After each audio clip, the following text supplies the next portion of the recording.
ഇവിടെ ഒരു ഫാമിലി കാറിൽ പോയിക്കൊണ്ടിരിക്കുമ്പോൾ വണ്ടി തന്നെ കൊക്കയിലെ പുഴയിലേക്ക് വീഴാണ്. പുഴയിൽ വീണ കാറിന്റെ ഉള്ളിൽ വെള്ളം കയറി നിറയണ കണ്ടിട്ട് ഭർത്താവ് ഭാര്യേനെയും മോനെയും സൺറൂഫ് വഴി കാറിന്റെ മുകളിലേക്ക് ആക്കും. പക്ഷെ ബാക്ക് സീറ്റിൽ ഇരിക്കുന്ന ഭർത്താവിന് അയാളെ സീറ്റ് ബെൽറ്റ് തുറക്കാൻ പറ്റാത്തതുകൊണ്ട് ഭാര്യേനോട് മോനെ കരയിലേക്ക് എത്തിക്കാൻ പറയാണ്.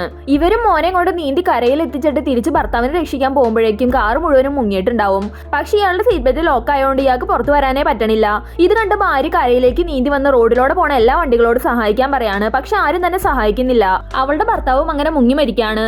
അതിനുശേഷം ഇയാളുടെ ഫ്യൂണറൽ ചടങ്ങിൽ വെച്ചിട്ട് ഇവന്റെ അമ്മ ഇവള് കാരണമാണ് ഭർത്താവ് മരിച്ചതെന്നും പറഞ്ഞുകൊണ്ട് ഇവളെ പിടിച്ചടിക്കാണ്. എന്നിട്ട് കൊച്ചുമോനെയും കൂട്ടിയിട്ട് പോകും. ഇവളും മോന്റെ കസ്റ്റഡിക്ക് വേണ്ടിയിട്ട് കേസ് കൊടുക്കും. കോടതിയിൽ വെച്ചിട്ട് ഈ അമ്മായിമ്മ നീ എന്റെ മോനെ നിന്റെ ആദ്യ ഭർത്താവിനെ കൊന്നത് ഇൻഷുറൻസ് പൈസയ്ക്ക് വേണ്ടിയിട്ടല്ലേ, നിനക്ക് എന്റെ കൊച്ചുമോനെ വിട്ടുതരില്ല എന്ന് പറഞ്ഞ് ഒച്ചയുണ്ടാക്കാണ്. സത്യത്തിൽ ഈ പെണ്ണ് തന്നെയാണ് അവളുടെ 2 ഭർത്താക്കന്മാരെയും കൊല്ലുന്നത്.